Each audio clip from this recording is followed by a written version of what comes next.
this one guy. He's probably gonna come into the stream. He's a Dodgers fan. He comments 4 times on every single video I've posted. Like, he talks to Come on himself. the stream too? I don't know. Oh, To be honest, this is like the first stream I've done since more people have watched my videos. So it'll be interesting to see how this goes. how many people do you get, bro? Like, the lowest viewed is 200. Highest 2K. It's 210. 2K is not bad. Yeah, I'm gonna have 200 people watching me. That's damn okay. No, See. not live. Oh, no. oh, not Just live. I was you. like, man, that's I live. have no clue how many live. I'm like, shit, dude, that's a lot of peer pressure for me. I mean, personal balance for me, but still, dog. You know. All right.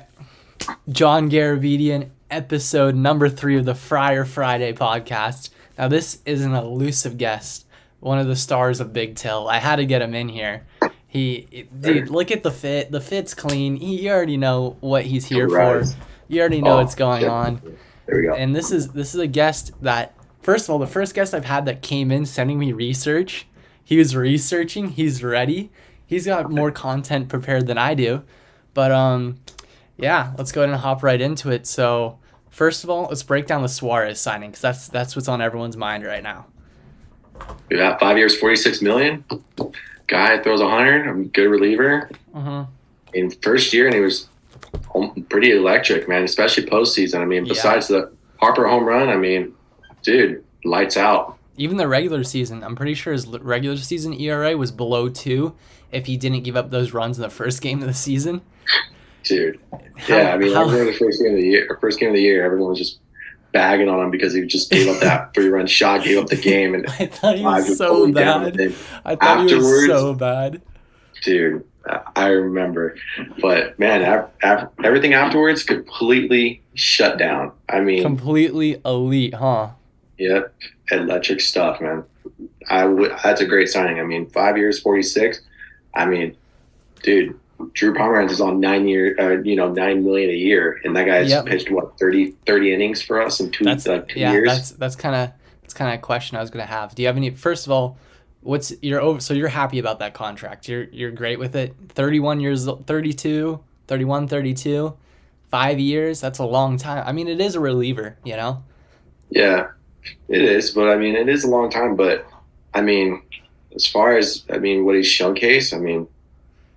100. I mean, I could play up until your mid-30s at least. Easily. That's true. I saw an interesting opinion on Twitter from the account Loudres. Interesting.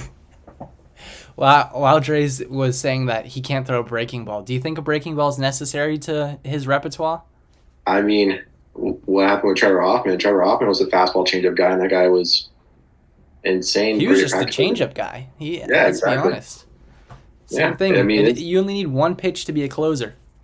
Yeah, I mean, that makes it even better. I mean, think about it. If he somehow does develop an insane breaking pitch like a slider or something like that.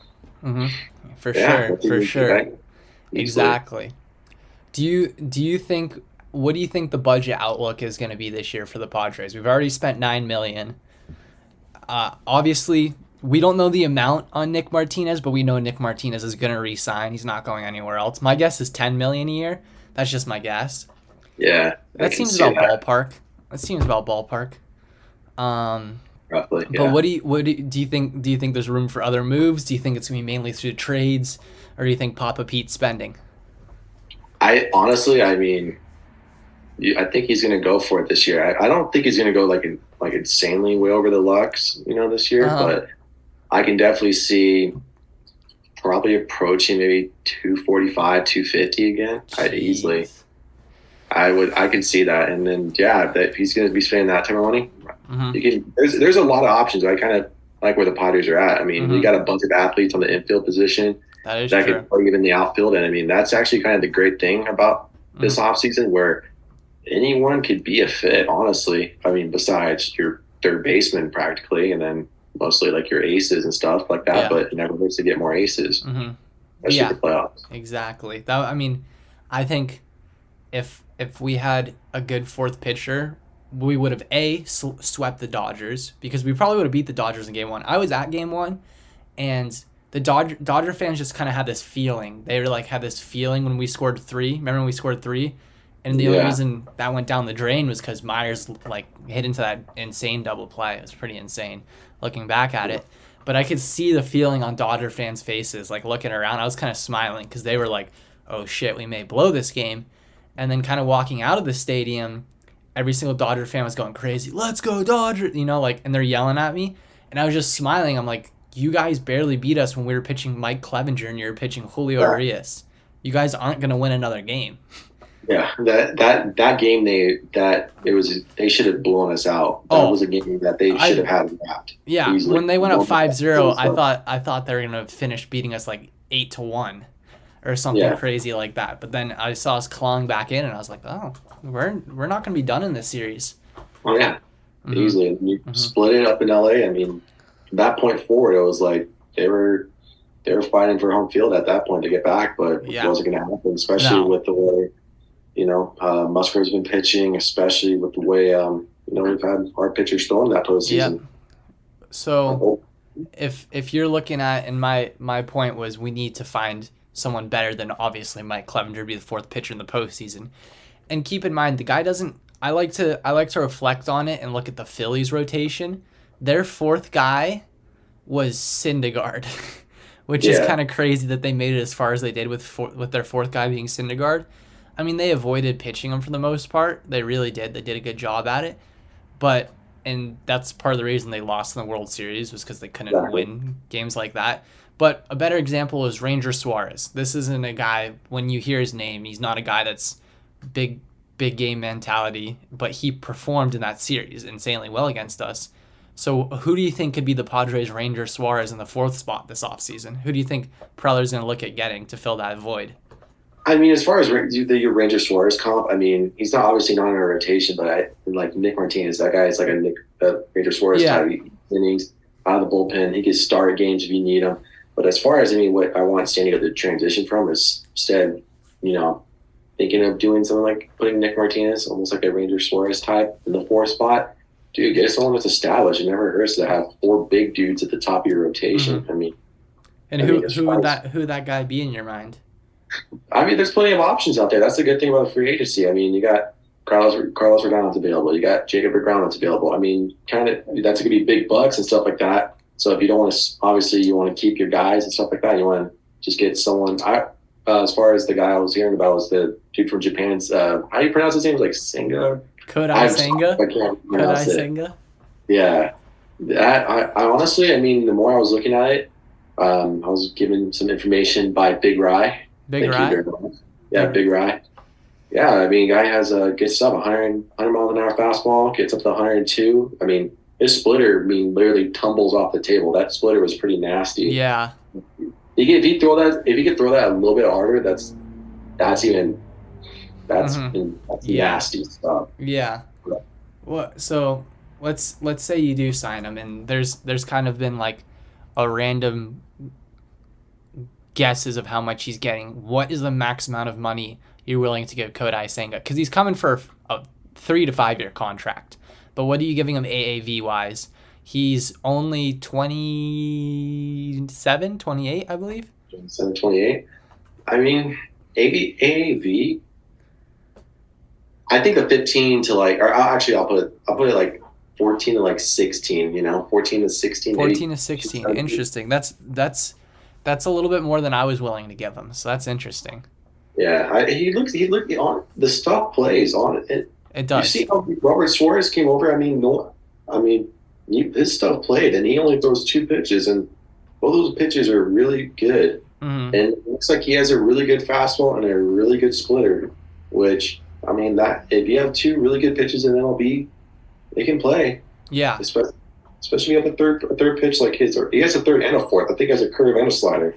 He does. I haven't seen any video of his slider.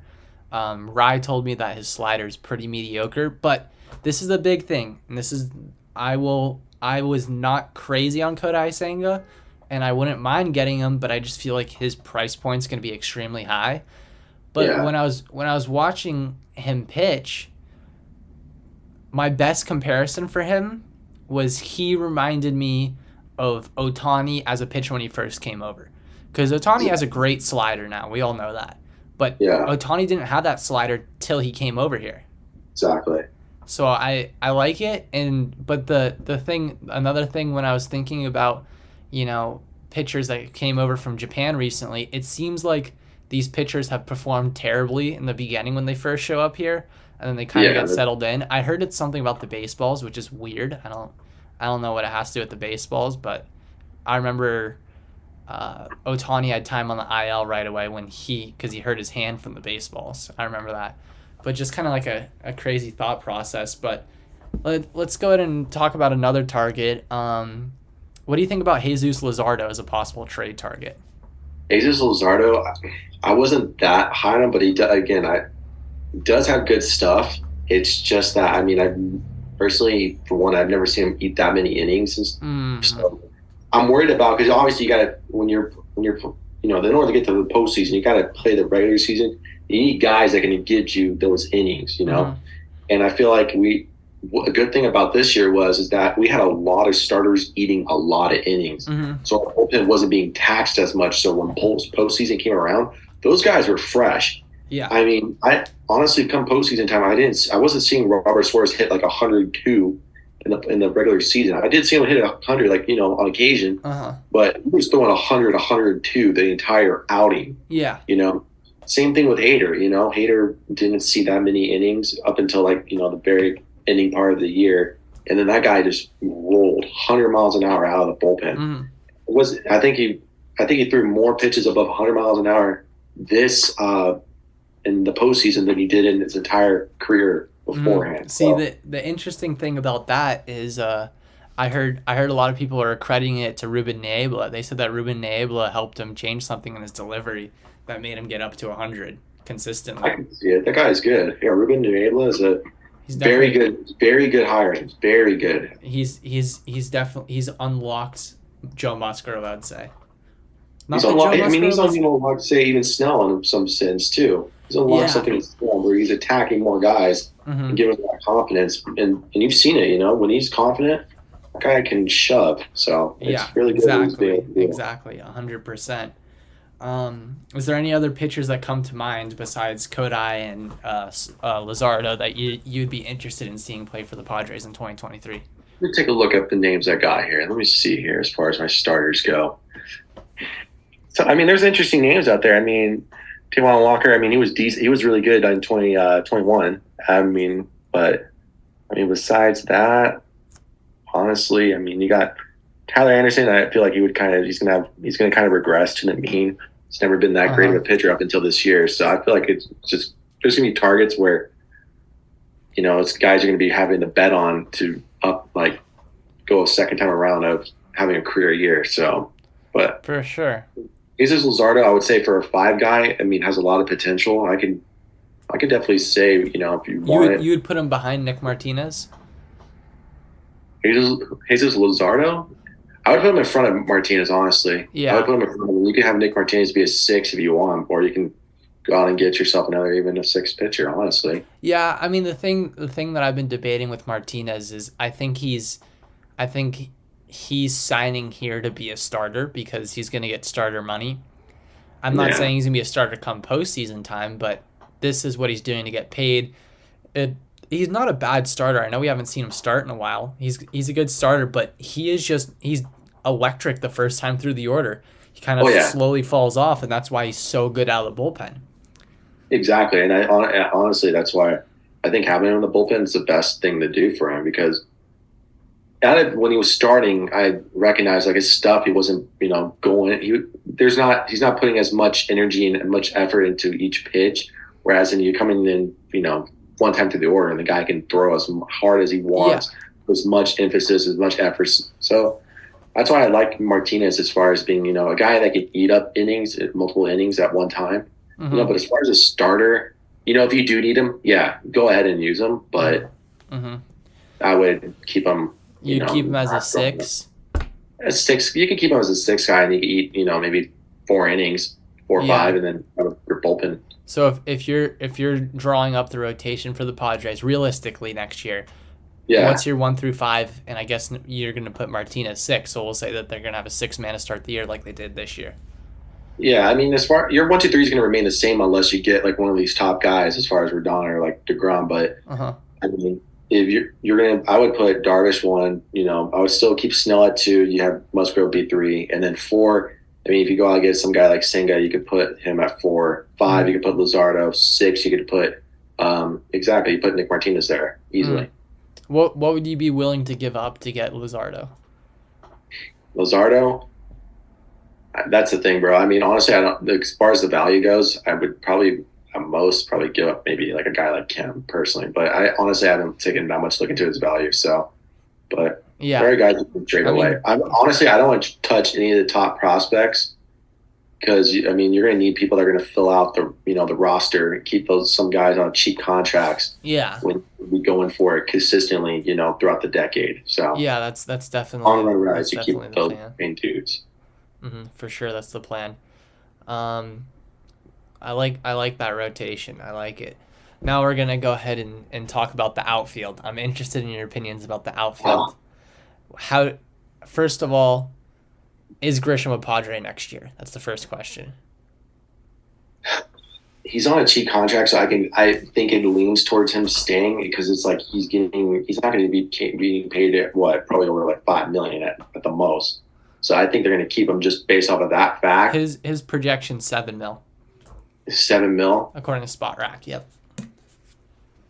I can still see it honestly. I mean, unless like you can get someone like Nemo or if a guy like Bellinger is going to take, if he comes available and he takes like at most like 10, 11 mil, so I can see like that. I can see those two realistic options for San Diego, but I think it leans more towards Grisham staying and hoping he has like a bounce back. As far as in the offensive category, his defense was great again. He won a Gold Glove this year. Well, yeah, exactly. It's just his offense needs to, go back towards where it was. It doesn't even have to even go back to his 2020 year. It could just be somewhere in the middle, and that guy is good. Yeah, a lot of people have been giving him flack for how he's performed, but if you really look at his numbers, this year was the only year in the last since 2019 where he's been bad. Truthfully, 2021 he was average. 2020 he was average in the regular season. He was great in the postseason. In 2019 he won the MVP. Oh, Bellinger, yeah, Bellinger. If we're talking about Bellinger, yeah, exactly. I get what you're saying. I thought we were talking about Grisham there, but Bellinger, yeah, exactly. This is the thing with Grisham. I don't know what's happened, but if you look at his numbers, we'll go back to Bellinger. Just talking about Grisham real quick. If you look at Grisham's numbers, for whatever reason, something happened last year in late July, early August, where he just went on. He's been on a tailspin since. I don't know what happened. I don't know what caused it, but his plate approach is off.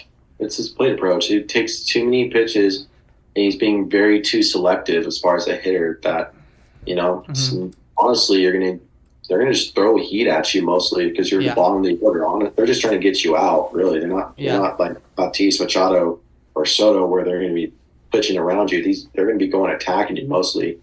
So I personally, in my opinion, I think it's just plate approach wise. And when he hunts and he's aggressive, that's when he's really good. And that's what he saw in the postseason up until NLCS, and then just blew up on him. But it happens. You have one bad series, even if you do, you keep your plate approach. But he was good the postseason, really good. And then even late in the year, good. Someone just asked in the chat, when is the Bellinger talk going to end? When's the Bellinger talk going to end? I mean, until he signs back with the Dodgers or he gets signed somewhere else. Truthfully, my truthful opinion, and this is what I'm going to say, I always like to joke about Cody Bellinger because it ruffles people's feathers, whether it's Dodger fans, whether it's Padre fans, no matter who it is, someone gets ruffled whenever I mention Cody Bellinger. But in my truthful opinion, I think Bellinger's going to not get non-tendered. I guess kind of get non-tendered. He's going to get out of his arbitration and they're going to sign him to a contract. For example, we did that with Mike Clevenger. When Mike Clevenger was announced to have Tommy John, he was in his last year of arbitration, and we basically guaranteed him another season in San Diego, but he took a $10 million pay cut. But I think that's probably what's going to happen with Cody Bellinger. I think he's going to get something like he's going to get a 2-year, $20 million contract, $25 million contract. Enough Bellinger talk. That's all the Bellinger talk. And unless he gets non-tendered, Then we'll revisit Cody Bellinger. That's it for the Bellinger talk for now. But back to what you're saying about Grisham's approach. I completely agree with it. I don't know what happened to his approach, and I'm starting to think it's the coaching, and this is the reason I believe it's the coaching. I was watching Josh Bell's highlights when he was on the Nationals. He was a completely different hitter. Mm-hmm. His approach, everything. I mean, he looked more like a slap dick hitter that would turn around. That's what I was saying. He was just like a slap hitter. I was like, what's going on here? Yeah, and he would get something middle and turn it around, you know? But for whatever reason, because he's a big boy, if he barrels something up, it's going to go no matter what stadium. Easily. But for whatever reason, when he came to San Diego, they kind of gave him that, like, Joey Gallo mentality. You're either going to walk, you're going to strike out, or hit a home run. I don't know why he wasn't even doing any of that. He was rolling over a lot of things, too. Yeah. That was weird for me. So do you think that was a coaching thing, or do you think that was a Josh Bell thing? I mean, I would say you can argue it was both, honestly. I mean, he has to get accumulate to a new environment. Yeah, for sure. That's a big thing. To me, honestly, I always think, a lot of it has to do with just how Petco plays. Petco is like an extremely pitcher's ballpark. Ballpark. But I mean, he's not an all or nothing hitter, so he should have been mildly successful in San Diego, not hit below 200. I completely agree with that, but it was just like in the beginning. I mean, he was getting accumulated. He really struggled. I mean, one for almost 50 or something like that, or it was like he went 1 for 50 or something crazy like that. It's insane. And the big thing about it, and the crazy thing, and I was sitting on the couch and they're announcing the Silver Sluggers yesterday. I was at my friend's house, and I was talking about Bell winning a Silver Slugger. It's like, I have no clue how that guy won a Silver Slugger. He didn't do shit in San Diego. And then my friend goes, well, yeah, he didn't do shit in San Diego, but every single home run Josh Bell hit in San Diego was clutch. They were all clutch, which I never thought about it till now. I'm like, wow, yeah, every single time that guy actually did something, it was very clutch. Question from the chat, are Martinez and Jury both coming back? What do you think, John? I would lean more towards Martinez coming back more likely than I would say Jury. I mean, Jury, you never know. With the way he performed, he may be trying to get an extreme payday. Because, I mean, this is like his extreme, career year where he can possibly argue getting himself, pretty good financial. He could. I think he could get himself. I think his projections on Spot Rack is to get. I think it was $8.5 million. I think he goes over. I think he goes over for sure because Suarez's projection was 6.5. Yeah, he got 9. He got 9. Yeah, so. That's an interesting point. I think Spot Rack's a little bit underballing it. I mean, take this with a grain of salt. The account on Twitter, what is it called? The MLB Executive Burner, which, by the way, that is someone in the Diamondbacks organization. That guy has been tweeting about the Diamondbacks, just massaging them like crazy.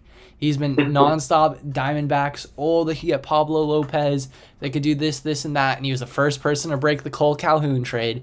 That guy works for the Diamondbacks. But he made a very interesting point about the market and how it's a spending market. A lot of teams think they can capitalize, and players are going to capitalize on it. I mean, Rizzo honestly was smart for opting out, even though if this was 2-3 years ago, $16 million would have been exactly what he'd gotten at max. But now he's opting out, and he got a qualifying offer right away, and he could deny that and make more. But I think he's not going to make more than the AAV, but I think he'll get the multi-year contract he's probably looking for. It depends if you're looking for a multi-year contract, Yeah, I think that's probably where he's probably going to be going towards. I mean, this is probably his last chance of getting like a decent payday. So I see. Yeah. Mm-hmm. I mean, he had one big payday in his career, right? He signed a major extension with the Cubs, I'm pretty sure. I believe so. He had to. I honestly, I don't remember. I don't have the 100% knowledge on that, but he had to have that. Someone in the chat just asked, what do you think about keeping Jury, Martinez, and signing Contreras and trade Nola for a pitcher? That's a lot of moves to process in my head. That is a lot of moves. I mean, it's funny because, I mean, it makes you can make it make sense. So for sure you can make that make sense. I don't see there. I don't see it personally. I don't think they're going to get rid of Nola. I mean, Yeah, it's Preller, but you never I know. don't. It's Preller. But in my opinion, responding to that, I would love to keep Jurian Martinez. Signing Contreras is interesting because Contreras, everyone was expecting to get absolutely paid this offseason. But from what I've heard, there's the market for him as a catcher is gone. That teams see him as a DH only because he's such a bad defensive catcher. And he's apparently getting offered 17 to 19 mil as his ballpark when most people were expecting it to be way over 20 mil. So for that and Contreras, I mean, the thing with Contreras, if you want a player like Contreras, he's obviously way more polished than this guy, but play Campisano if you want it. They're the same exact thing. Bad defensive catchers, good hitters. Trading Nola for pitching, I don't think Nola gets traded. Nola's seen as very valuable, and he's a clubhouse leader, and he's one of the voices of the clubhouse. So when you start messing with leadership in the clubhouse after a good year, it's never smart. That's why a lot of teams always try to bring back what they got and add a few pieces. Guys. Shoot, what else should we throw into the conversation right now? We already went over the bullpen a bit. We went over. I mean, we're on the outfield. As far as like how would you feel out the outfield? I guess. I mean, yeah, that's always interesting. There's been a lot, discussion about that. I mean, like I said, it's a good thing to have options, and I mean, you can always throw Tatis in right. I can see that San Diego approaching that route where you throw Tatis in right and you put Soto in left. I mean, and from my understanding, I think the year prior when Soto was in left field, he actually had a really good defensive year in left field. From my understanding, I think even the advanced metrics like them in left field for some strange reason. Hey, man, he's a Gold Glove finalist. Gold Glove finalist in right field. Don't touch him. Don't touch him out there. He knows how to play right field. It's not like he lost the ball in the sun. I mean, I'm not saying I probably would have done the same. I'm pretty sure 90% of outfielders would, but man, did that fucking stick a knife in our balls in the moment. But yeah, I am on the Soto to left field train. It's a train that not a lot of people are talking about. I would love Soto to the left. I would love Grisham gone in a trade. And center field, I have a couple of options, and I'm interested what names you want. We already talked about Bellinger, but if you're putting Soto in left, Tatis in right, who are you throwing at center? I mean, if money ain't an option, I mean, you could do Brandon Nimmo. That's definitely the expensive option. That's the Ferrari. That's the Ferrari. Sure. Yeah, definitely. But if you're looking for someone else possibly on the trade market, who would you be interested in? I gotta think, bro. I gotta think on that. As far as center field, the options are go. Shit. Let me think. No names jump off the bat for me at least. You may have some, but I don't. A couple names that I'm interested in is the White Sox are thinking about trading Luis Robert. Okay, that is pretty interesting. It's interesting. Yeah. It's an interesting name. He had kind of not back-to-back down years, but not years improving his career like he was supposed to. He wasn't supposed to head to superstardom. I mean, he's supposed to head to superstardom, and I wouldn't say he's hit that point yet. Another name that I'm interested in trading for, and this one's gonna get me a lot of flack, Manuel Margot. I would give Manuel Margot another try. He would be a good leadoff hitter option. Someone asked, what do you think about Benintendi? So I just threw a couple names at you. You can scatter it out however you want to. Benintendi, I mean, to me, Benintendi, it almost kind of reminds me of Adam Frazier. I'm sorry, but Adam Frazier like left a bad taste in my mouth, dude. It's like this guy hits doubles. That's where his slugging comes in. And it's like, yeah, have you not seen how Petco Park plays? Those doubles turn into outs for some, like, I don't get it. Manuel Margot is a doubles hitter, so that's an interesting point. I didn't process that yet. Yeah, to me, I feel like you need at least a high at base guy in your center field, honestly. And I think that's gonna be the only thing that really works because I mean, besides power hitting center fielders, I mean, I can only think of one, which is probably Trout, and then I mean, baseball knowledge would be slipping on me a little bit, but. That's all that screams off of me for center field. Maybe Judge, but oh Oh Yeah, my. that's a discussion for another day for sure. Let's just trade for Mike Trout, man. It's simple. Oh yeah, No let's just do problem. it. If But we could do it, I would do it right speaking of now. trading, and there's rumors, and I may make a whole YouTube video about this, but I just want your instant feelings and comments surrounding this. The Braves have apparently made it public that Ronald Acuna is not non-touchable. Like, you could trade for Ronald Acuna if you wanted to. Okay. Would you be interested? And what trade would you make? It's funny because I mean you could get burned heavily considering the year he had, which I mean it was like an average year for him. I mean, but he came back from tearing his ACL. You know, Yeah, he came back. I get you, but I mean, I can't see anything where San Diego would be able to give up like any of the core dudes in order to get like some guy like an Acuna. You know, you would have to give up like a Cronenworth. You would have to give up like a not like a you just signed Musgrove, but you have to give up Lesko, all your top prospects, Romero, stuff like that. Even then, I don't think it comes close. What I saw is they want a shortstop who's younger and on a cheaper contract, and they want to cut salary.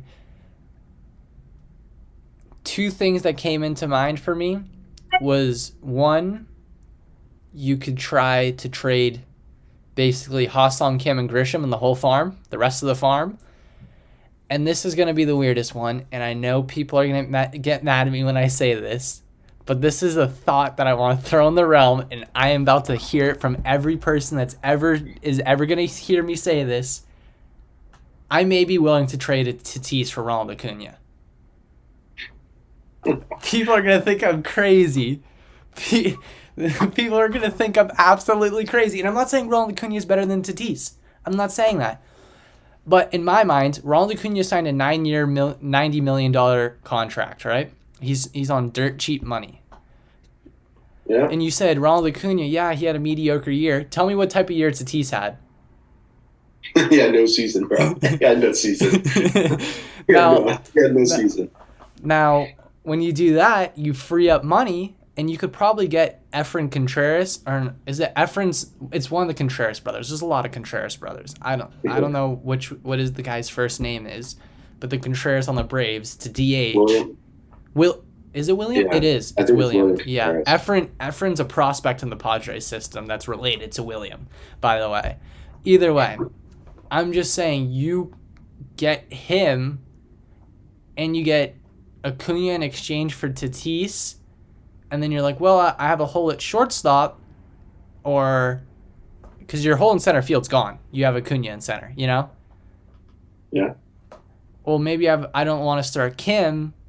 Well, you cut salary, go out and sign Carlos Correa. So then you have Carlos Correa, Soto, Machado, and Acuna. The madness makes sense. I'll put it to you that way. The madness makes sense. It's crazy. It's never going to happen. It's never going to happen. Yeah. That is like I'm playing MLB The Show on franchise mode. That's just unrealistic. But maybe forced trades on, but... You don't think Tatis would be a fair trade for Acuna and Contreras? I mean, because if you're saying the Braves want to cut salary, or were you saying like in the instance that San Diego wanted to? That's the only thing. If you're saying that Braves wanted to cut salary, then I don't think they're going to go for Tatis. But I mean, maybe they see it as, we could get Tatis and get a shortstop who's under contract and young, and they still have, Albies, Michael Harris, Austin Riley. That team's really insane. Oh yeah, easily. I don't know how they got embarrassed by the Phillies. They got embarrassed by the Phillies, to be honest. I mean, we got pretty embarrassed too, honestly. Our games were competitive. They were losing to the Phillies like 7-1, 8-1. Yeah, I mean, we were in each game. It's just that we just couldn't pull through. But to keep ourselves on focus, I mean, I don't ever see. I mean, just the logic of them going after Tatis. I mean, even if they were to listen to something like that, I don't think they would ever do anything like that. Considering, I mean, there's so many names out on the shortstop market. Yeah. I just don't see it. It just doesn't, to me, it doesn't make any sense on that point. Yeah, the interesting thing that same exact account, the MLB executive burner account, was he said that they're looking to see if they could possibly trade for Javi Baez, which I don't know if they see something I don't see in Javi Baez, but I think Javi Baez is arguably the most overrated shortstop in baseball. I think he's a terrible player, dude. I've never seen anyone with like his plate approach reminds me of like the way Francisco Mejia came up in his like first few games, swinging at literally pitches that were like almost hitting him. I think Mejia did swing at a pitch that hit him one time. He got hit in the dick by Luis Castillo. Yeah, that's what I remember. He threw I think it was like a slider or something like that. Slider. Mejia was hitting lefty. I was like, holy hell, this guy has a terrible plate approach. Yeah, Mejia was something. But yeah, no, I don't see Javi Baez. That to me, I mean, whoever that burner is, bro. I mean, come on, know some ball. You know what's crazy about that burner account? Just talking about it for a second, it's 100% someone in the Diamondbacks front office, or maybe he's a fan, but he claims that he actually works in a front office. And he's broken stuff about the Diamondbacks. He's for sure in the Diamondbacks. But the thing that's crazy is his tweets in the last 24 hours, he's convinced the Diamondbacks are making all these insane trades and they can compete with their subpar roster. Which is crazy to me. You think you guys are the fourth best team in the NL West? I'll give them, I think they're better than the Rockies. The Rockies. Easily. But you think you can compete with Nick Ahmed playing shortstop? Come on, guys. Like let's get over this. I don't see. I mean, they have some pieces. Zach Gallen, they got Ketel Marte, and I mean Christian Walker's good. Walker's good. Christian Walker, there's good things about him. I don't think he's like anything crazy. I would say he's like top 10 first base. Mm-hmm. Speaking of Christian Walker and first base. How do you handle the Padres' first base debacle? You got options there. That's what I like. I mean, you can put Anthony Rizzo there. I mean, that's why Anthony Rizzo does make a lot of sense. You can throw him at first base. He does, and I understand that, but I would be so worried about losing Ethan Salas. I'm worried about that. I mean, it really depends. You are able to go past the international pool money. You are able to go spin above it, I think. I'm not positive on how it all works, but I think there's some sort of penalty if you spend above it. I don't know. But I mean that yet again, that's money coming out of Pete Seidler's pocket, so he could very well Preller and Pete Seidler could meet and be like, listen, this is that bada bing, bada boom, bada pow. We get both of these guys. We're gonna be set for the future. Ethan Salas is the future of catching, as far as how Preller's described him. I mean, I've watched videos of that guy catching.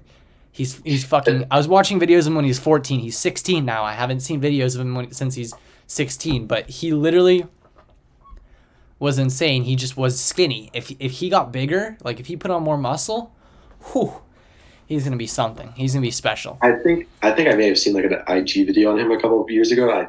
Dude, that guy, he's the one who has like a time is insane. At 14, I was like, whoa.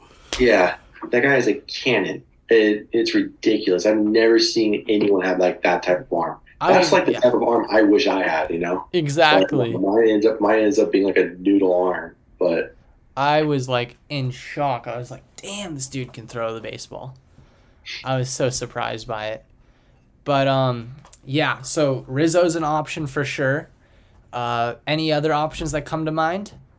You could put Cronenworth at first base. I mean, he can hit. He can hit, and then you can slot everyone over. I mean, yeah. That's if you want to keep Kim, you throw Kim at second, or throw Kim at second, put Tatis at short. That opens up. You can possibly been at that case. I would love for the San Diego to keep Profar, but it's like, to me, it's just too expensive. I think he's going to ask for way too much money. And I think just for off of one career year like he's had, I mean, I'd be more willing to kind of let him go with the money, what the money he's going to be asking for. So I would try to find someone to fill up a corner outfielding spot. I'm going to make a prediction about Profar, and this is my prediction. My prediction is Profar goes on the open market asking for $14 to $16 million. He doesn't get it, and he comes back home for the same exact fucking amount he's getting paid, or a little bit less, so he can have a little circle jerk with Tatis in the clubhouse again. It's funny because I could see it, but it's so predictable in that sense. But Scott Boras is his agent. Scott Boras could easily allow him to cash in. It's Scott Boras, you know. It is Scott Boras, but I mean, he's also. I mean, what happened to Conforto? Conforto didn't get the money he was looking for, and he was a Boras client.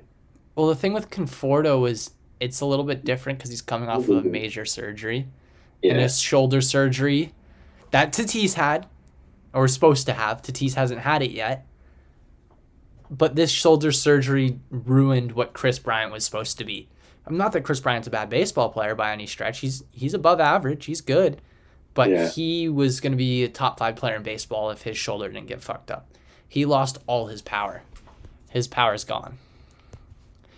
Speaking of power that's gone, moving on to the next first baseman I want to speak about, Jose Abreu. How do you feel about him before I start ranting about him?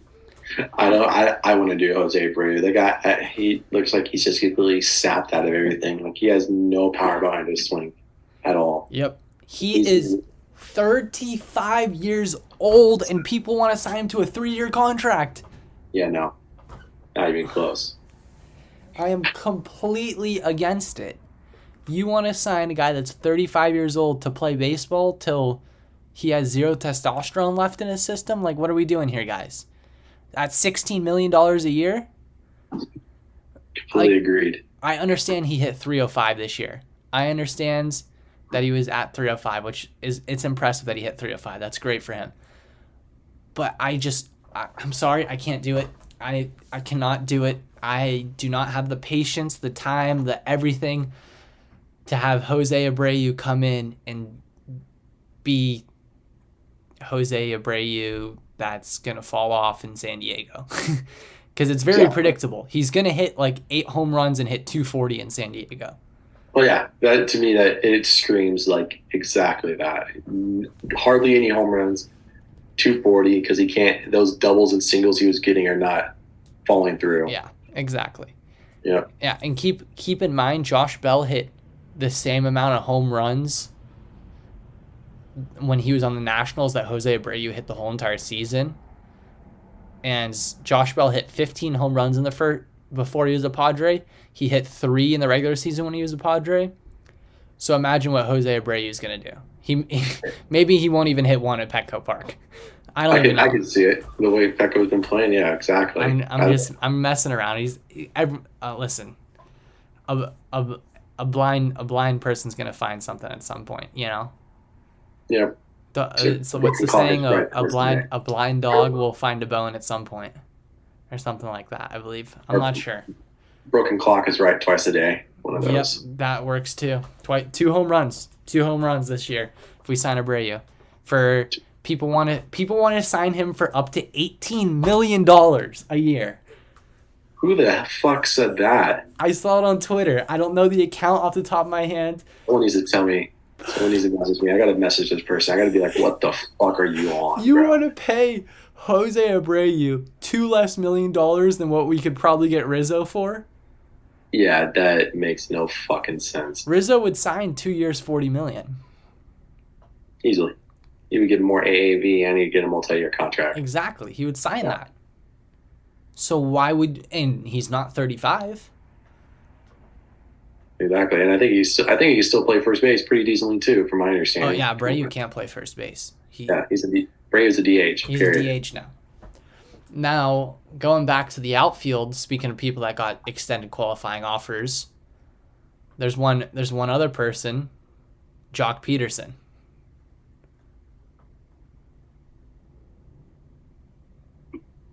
I mean, if that keeps you from, that's the thing. Like you were saying with Salas, because I like him. I like him as a prospect too.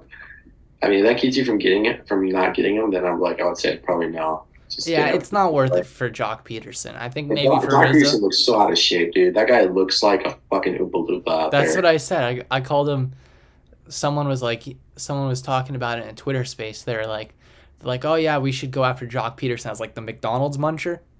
Like really? Like this dude's 300, 400 pounds overweight. Like it's bad. He looks like Tony Gwynn at the end of Tony Gwynn's career now. Exactly. That's what he kind of reminded me of. He's in shape, but not in the shape that you want him, though. He's a circle right now. Yeah. He looks like he's 4 months along. That's exactly what I'm about to say. I mean, I can see him as a DH type of guy, but it's like I'm not getting rid of that international pool money just for get Jock Peterson. To me, that's not worth it. Yeah. Mm-hmm. Would you rather take a flyer on Joey Gallo? Honestly, I mean, Joey Gallo can play defense, and I mean, considering when he does hit the ball, a lot of the time he does get out due to the shift. I mean, I could see it. I mean, he's got power too, where he can hit it out of Pecco. I mean, I'd be more willing to do that, honestly. But the thing is did he get? I don't know if he got extended. I don't know. He can't get extended quality. He wasn't good enough. Qualifying offer for the Dodgers went to Tyler Anderson. Yeah. I don't. That's what I'm saying. There was no way he got offered a qualifying contract. So I mean, I would take a flyer on Gallo easily, especially if it's especially cheap. That can get you other pieces too, which you can spend more money in more places. I'm pretty sure. I'm gonna look at Spot Rack. Someone asked, "Do you guys think Aaron Judge is a possibility?" I'll let you talk about Judge when I look on Spot Rack about Gallo. I mean, everyone's a possibility, but it's just just depends on what route San Diego wants to go. But my prediction is they'll try to keep honestly, you know what? I think they may more likely not lean Tatis right field. Just the way that things are lining up. I think they're going to lean Tatis right field. I think, honestly, I don't think they're going to move Kim. I don't think they're going to move Grisham, which, oh well, you're going to have to deal with that. I mean, they could try doing something where they could get someone on the shortstop market, which is interesting. I could see a Xander Bogaerts type going to San Diego. Yep. So Joey Gallo's under Scott Boras. That's worth mentioning. Okay. He's only 28. Feels like he's been in the league for 30 years. Yep. His comparable contracts: Jorge Soler's this year, Eddie Rosario's this year, Profar's when we re-signed Profar, and also Jock Peterson last year, the 1 year $6 million, which I was down for Jock Peterson 1 year $6 million. And I was talking about Jorge Soler. He was someone that I was crazy about at the deadline last year. Before he got traded to the Braves, I was like, we could give up nothing. This guy has the chance to do something, and he performs in the postseason. I got flack for it, but I think I'm pretty sure we all know now how Jorge Soler performed in the postseason. It was pretty incredible. But the projection is about $8.9 million a year, and they think if he signs a 3-year contract, is their calculated contract, 3 years, $30 million.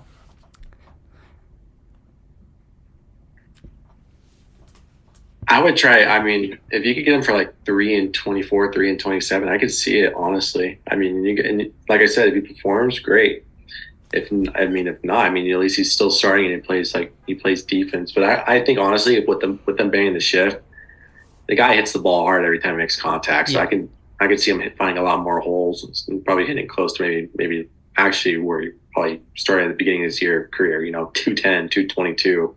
And then hitting maybe 30 bombs or something like that. But you are going to expect the strikeouts, which is going to suck. But he also does walk a lot, which is surprising for a guy that swings and whiffs a lot, but yet makes hard contact and yet has a plate approach. It's weird. He's like an anomaly. He's an anomaly for sure. I'm pretty sure that's they have character types in MLB The Show now. When you're creating a player, and they usually do whatever, they'll have a player currently and a player of the past. They have Joey Gallo as the anomaly because he's an anomaly at the plate. And so I'm pretty sure the player of the past was Jim Edmonds, which is kind of an interesting comp for Joey Gallo, I guess, if that makes sense. That's interesting. Why not Juan Soto in right field, someone asked. Have you not seen him play right field? I mean, that's my thing. Have you not seen him play right field? His defense is pretty atrocious out there. I mean, he could fill in the spot. I mean, considering his offense is extremely insane. But the reason I would say move away from right field is how he performed in left field in 2021. That's the easiest answer to that. And the big thing about it is left field at Petco Park's very easy to play. It's one of the easiest to play in the league. Oh, yeah. Exactly. It's not like right field where you have to deal with the freaking thing that goes in and then goes out, cuts back in.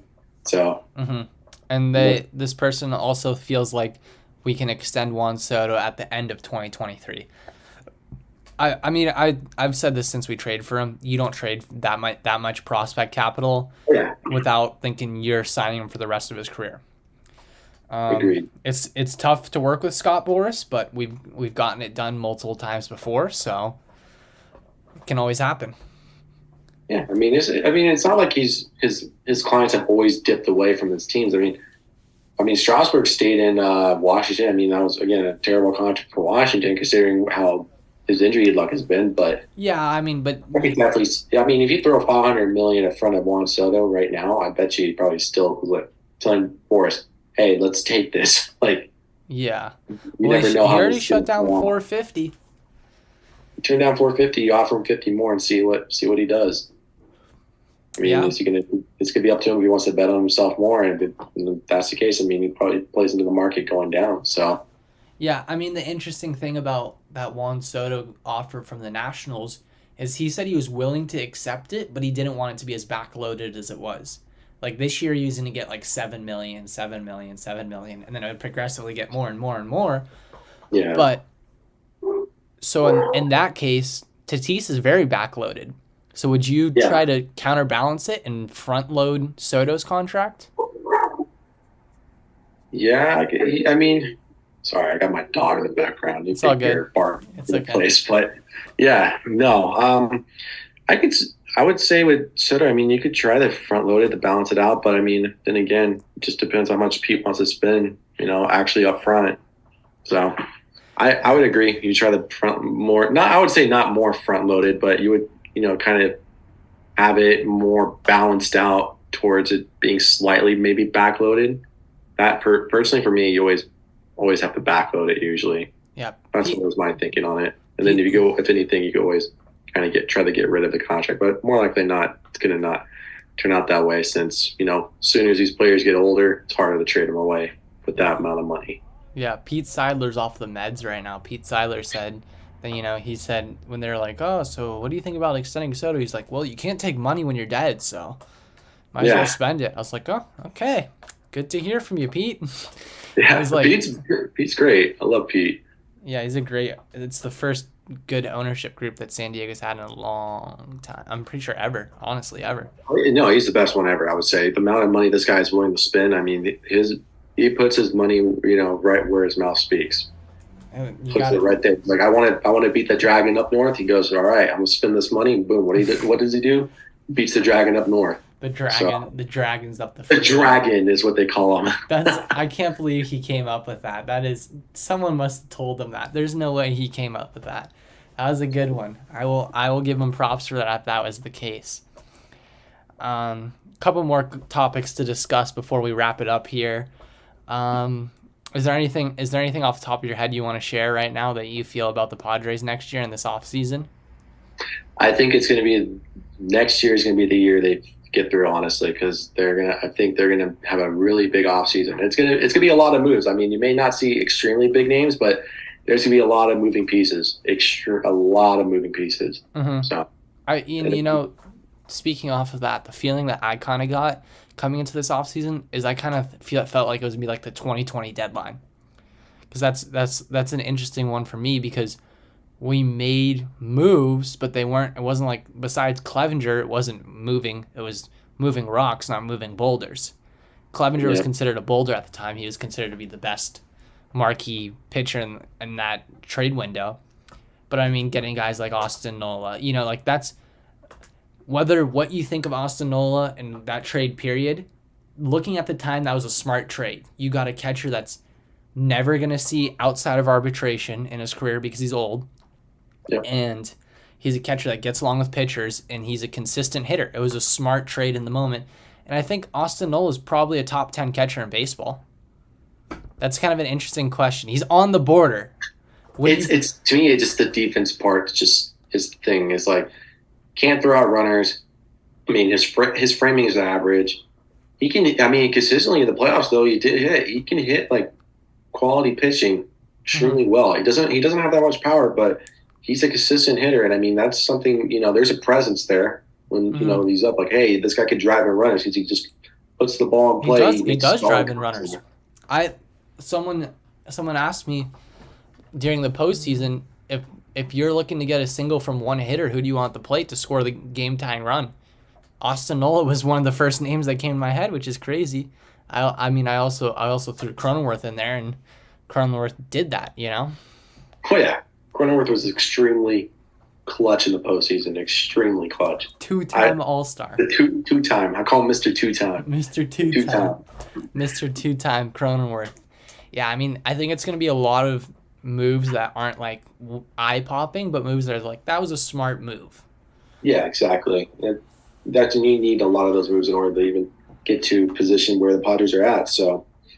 Yeah, exactly. That was the theme of 2020, and the offseason after 2019 was these were smart moves that helped improve the Padres. Trading Lauer and Arias for Grisham and Davies at the time. Kind of weird to say Zach Davies. I barely even remember seeing him in a Padres uniform now. I guess it was only like 5-6 starts when you think about it. Exactly. Yeah. But it was a move that improved our team at the time, and I mean, I haven't kept up with Arias enough to know. I think Lauer's been doing pretty solid. I have no clue how Arias is doing on the spectrum of things. But I was fine with that trade because Zach Davies performed, and we were able to flip Zach Davies with a couple other prospects. And keep in mind, the prospects we gave the Cubs suck. Yeah. They suck. They weren't that great at all. No. We gave him that, and we got Yu Darvish. And Yu Darvish is a top 25, top 20, top 10 pitcher in baseball? I don't think top 10. I can see top 20, top 25. But even then, I mean, you have a bunch of those top 20, top 25 guys in the rotation. I mean, dude. Yeah, we have 3 arguable top 25 pitchers in baseball. Yeah. For sure. And even the Snell trade. I mean, when the Snell trade happened, I was like, whoa. And then all of a sudden we got Darvish afterwards, which it made the Darvish trade feel undervalued because 24 hours before we got Blake Snell. Which is like a weird. Same thing with like Soto. Like the Hader trade didn't feel valuable. The Hader trade was humongous. He outperformed Soto in the postseason for sure. Sorry, we got a guest appearance here. It's all good. Anyway, but all good. I think continue. On that note, it's even a perfect time to wrap it up. Any final conclusions you want to throw on the season?